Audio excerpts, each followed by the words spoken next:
Hi, my name's Taria, and I'm going to talk to you and give you my review about the Vampire Diaries Book 1 by L.J. Smith.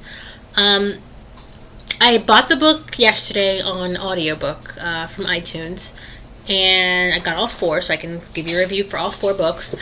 The first book, I wasn't impressed by.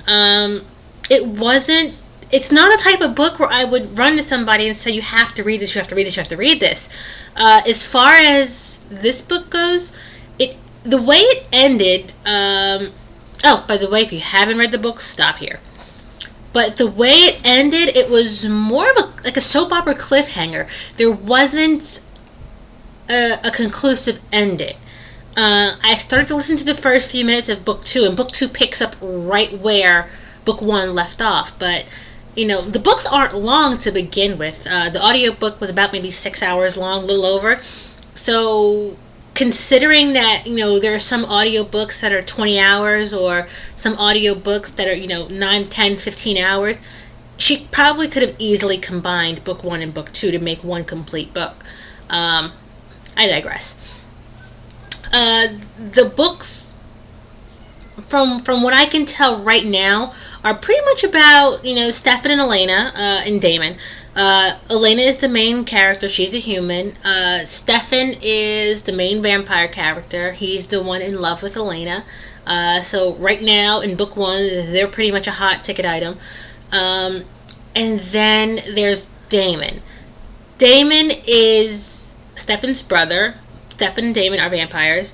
They were turned in the 1800s, I think, by some lady named Catherine, who pretty much was in love with both of them. The brothers got together and tried to make her, choose one. She chose them both. They found that unacceptable. It broke her heart, so she killed herself. The way the book was written, it was written very choppy. Choppy to the point where it was really annoying after a while.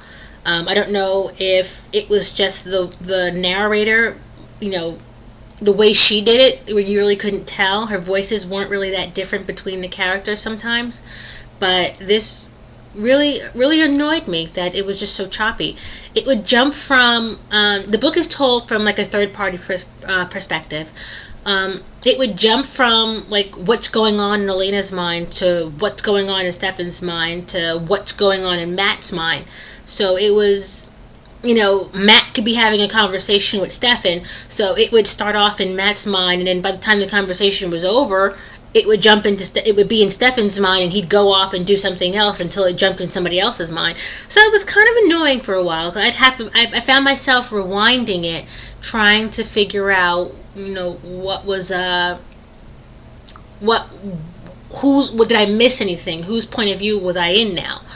Other than those two things, it wasn't bad.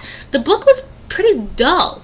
There wasn't a lot of action. There wasn't a lot of revelations. It was just really, really slow. If you're the type of person that likes an action book or you like stuff to happen right away, this isn't the book for you. But then again, I haven't gotten through book 2 yet, so who knows. The characters are pretty typical. There's nothing new about them. You have Elena, who is like the popular girl at school princess, the cheerleader type, and after the death of her parents, she's pretty much the same, just faking it through the world.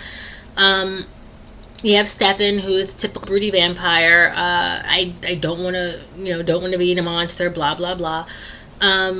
And you have Damon, who is Stefan's brother, and Damon is pretty much very arrogant, very sure of himself and sure of his power.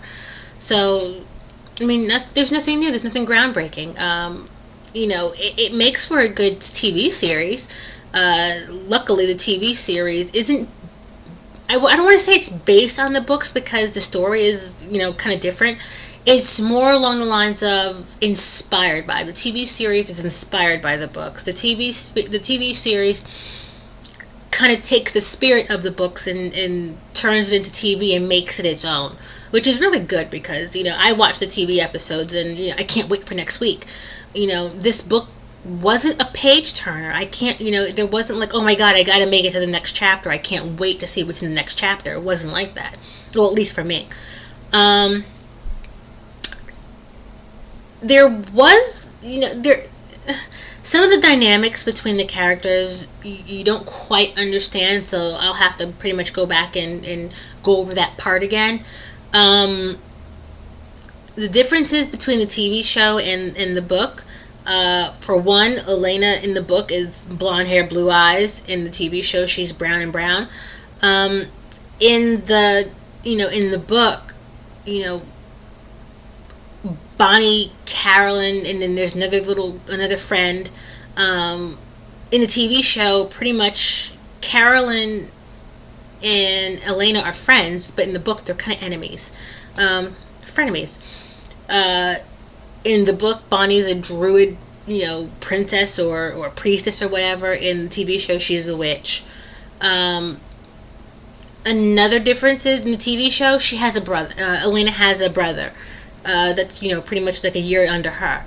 In the book, she has a little sister who's 4. So it's their differences are there, as they would be. They have to change it to make it more interesting for TV.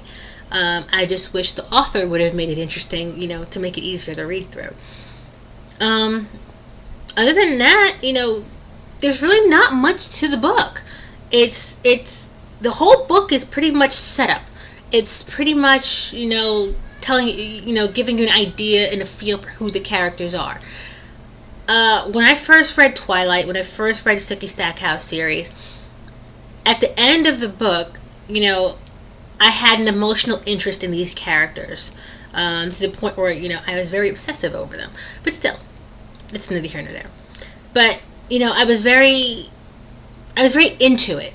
After, making it through this one, I'm not emotionally involved with any of these characters. It's pretty much like, okay, it's something to listen to while I clean the house or feed the baby or, do something else. It's not, again, I can't sing the praises of this book. I can't, I can't try and push it in everybody's hands because it just didn't grab me like that. So, we'll see what happens. I'm about to start the second book, and like I said, it picks up right where the first book leaves off. So we'll see. I will listen to that. I'll finish it later tonight. So I'll come back on and I will tell you what I thought then. Until then, hopefully it gets better because I'm all for a good book series, so I would love to recommend this to you. So once I finish the second book, I'll have a better idea of what's going on. So I will talk to you later tonight and let you know what I think. Talk to you later. Bye.